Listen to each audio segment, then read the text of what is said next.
Magandang umaga, ako po si Benison Estareja. Meron tayong update patungkol sa ating minomonitor pa rin na severe tropical storm Paulo with international name na Matmo as of 8 in the morning.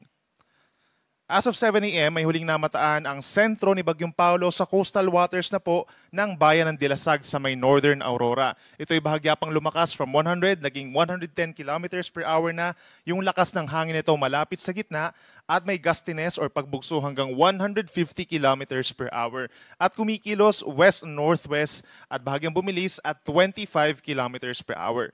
Base po sa ating latest satellite animation, kung mapapansin po nila, andyan na yung makakapal na ulap.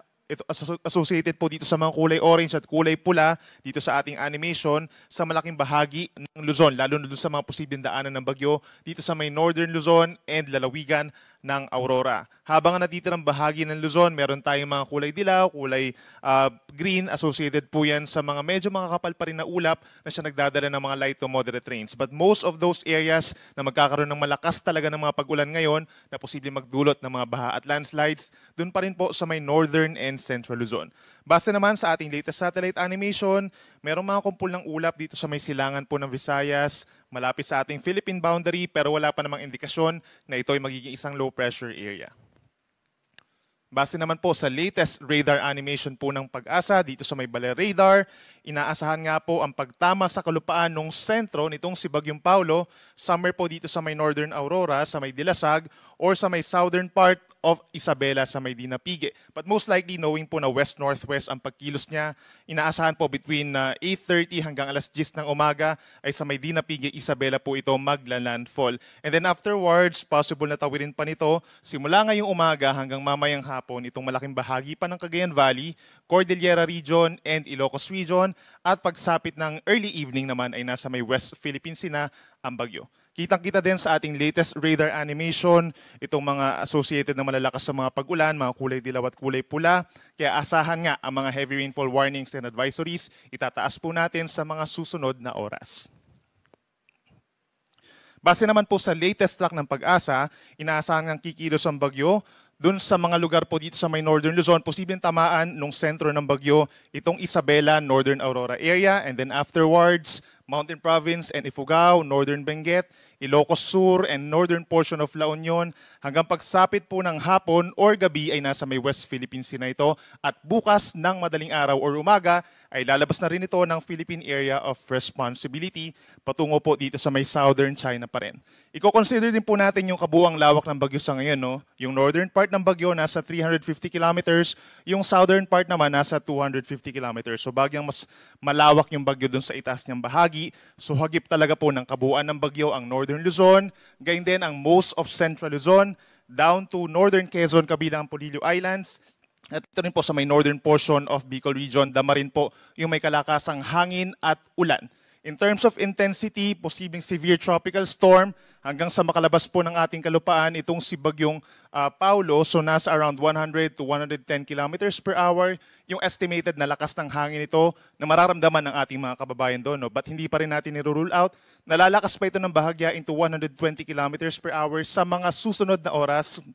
And then pagsapit po ng hapon, ay dahil ito ay magkocross po dun sa may Cordillera Region, no, posibleng bumaba pa ng bahagya yung lakas ng hangin nito from 110 to 120 down to 100 kilometers per hour. Nonetheless, magiging malakas po, equivalent talaga yung ganong kalakas po na hangin na mararamdaman ng ating mga kababayan doon. So ngayon po, meron tayong nakataas pa rin na wind signal number 3. Dito po sa mga posibleng daanan nga ng sentro, Northern Aurora, central and southern portions of Isabela, northern portion of Quirino, northern portion of Nueva Vizcaya, signal number 3 rin sa Mountain Province, Ifugao, southeastern Abra, northern portion of Benguet, maging sa central and southern portions of Ilocos Sur, at sa northern portion of La Union. Itong kalakas po na hangin na 100 to 110 kilometers per hour, posible pa rin makasira po ng mga struktura na may hina, yung mangyayari po sa kahoy in particular, at posible makapagpatumba ng ilang puno at poste ng kuryente na siya nagre-resulta po sa mga brownout. Signal number 2 naman ang mararamdamang hangin dito po sa may central and southern portions of mainland Cagayan, natitirang bahagi ng Isabela, natitirang bahagi ng Quirino at Nueva Vizcaya, maging dito rin sa central portion of Aurora, signal number 2, hilagang bahagi ng Nueva Ecija, central and southern portions of Apayao, buong Kalinga, signal number 2, natitirang bahagi ng Abra, natitirang bahagi ng Benguet, southern portion of Ilocos Norte, rest of Ilocos Sur, rest of La Union, at hilagang bahagi ng Pangasinan, signal number 2. Asahan din po ang mga pabugso-bugsong hangin. Signal number 1 naman sa natitirang bahagi ng Cagayan, kabilang ng Babuyan Islands, rest of Apayao at rest of Ilocos Norte. Signal number 1 din sa natitirang bahagi pa ng Aurora, Northern Quezon, kabilang ng Polillo Islands, buong Camarines Norte, northern portion of Camarines Sur, buong Catanduanes, signal number 1, at maging dito rin po sa natitirang bahagi ng Pangasinan, northern Zambales, buong Tarlac, rest of Nueva Ecija, northeastern portion of Pampanga, at northern portion of Bulacan.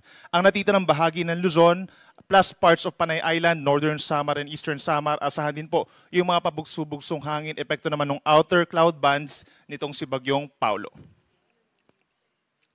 Pagdating naman sa mga pag-ulan, aasahan yung pinakamalalakas na ulan ngayong araw. Dito pa rin sa mga unang tatamaan nitong si Bagyong Paulo, itong Isabela, Quirino, and Aurora, possible po yung higit sa 200 millimeters na dami ng ulan na posible magdulot ng malawakang pagbaha, hindi lang doon sa mga low-lying areas, kundi maging sa mga kailugan at mga sapa, and possible din po ang landslides or pagguho ng lupa, lalo na dito sa mga areas sa mga Caraballo Mountains and Sierra Mountain Ranges, mataas ang tsansa ng landslides. Meron naman tayong 100 to 200 millimeters na dami ng ulan or paminsan-minsang malalakas na ulan ngayong umaga hanggang mamayang hapon dito sa may Cagayan, kabilang ng Babuyan Islands, maging sa buong Cordillera Administrative Region, asahan yung malalakas na mga pag-ulan sa bagdaan ng Bagyong Paulo. Dito rin po sa may Nueva Vizcaya and Nueva Ecija, Ilocos Sur, La Union, and Pangasinan, possible yung moderate to heavy with at times intense rains. At posible pa rin ang 50 to 100 millimeters sa dami ng ulan na siya nagdudulot pa rin ng mga mangilan-ngilan na mga pagbaha at pagguho ng lupa dito sa may Ilocos Norte ngayong araw po yan, maging sa natitirang bahagi ng Central Luzon, dito rin sa mga probinsya ng Rizal, Laguna, and Quezon, lalo na yung mga nasa eastern sides, Camarines Norte, Camarines Sur, Catanduanes, hanggang sa may Albay, patuloy pa rin ang mga pag-ulan na hihigit sa 50 millimeters. Kaya lagi magantabay sa ating mga advisories and even heavy rainfall warnings sa mga susunod na oras. Make sure na coordinated din tayo sa ating mga local government units for possible evacuation or rescue. At pagdating naman sa gale warning or matataas na mga pag-alon, malayo sa Pangpang, possible yung hanggang 6 na metro. Dito po sa mga baybayin ng Batanes, Cagayan, kabilang pa rin ng Babuyan Islands, baybayin ng Isabela, Aurora, Ilocos Norte, at Ilocos Sur. Bukod dun sa mga lugar na mayroong mga wind signals kung saan pagbabawalan na po talaga ang sea travel for all types of sea vessels, delikado po ang mga pag-alon dito sa mga nabanggit natin na lugar. Imagine yung 6 meters, nasa 2 palapag po ng gusali yan at posibleng makapagpatapol ito ng mga katamtaman or even malalaking sasakyan pandagat. No? So pagbabawalan pa rin po tayong pumalaot for today. At doon sa mga nakatira naman sa mga coastal areas o yung mga nasa coastal communities natin, pero tsansa po ng daluyong or storm surge, no, knowing na itong si Bagyong Paulo ay tatawid dito sa may northern Central Luzon ngayong araw.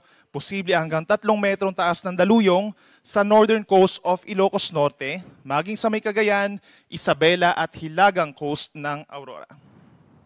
Meron din tayong 1 to 2 meters na mga daluyong ngayong araw sa may southern Aurora, hilagang Quezon, kabilang ng Polillo Islands, western coast of Ilocos Norte, maging sa may Ilocos Sur, La Union, Pangasinan, at northern Zambales. Sa mga nagtatanong naman po dito sa Metro Manila at natitirang bahagi ng Luzon, yung weather conditions natin for today, bagamat wala tayong wind signals or wala tayong nakataas na weather advisory, posible pa rin po yung mga kalat-kalat na pag-ulan and thunderstorms. So kung lalabas po ng bahay, make sure pa rin na may dalang payong, posible yung mga light to moderate rains sa mga susunod na oras at pagsapit ng hapon hanggang gabi, andyan pa rin ang chance ng mga thunderstorms na nagkakos pa rin po ng mga baha at landslides. At yan muna ang latest mula dito sa Weather Forecasting Center ng Pag-asa. Ang susunod na weather update natin ay mamayang 11:00 ng umaga. Muli po, ako si Benison Estareja. Mag-ingat po tayo.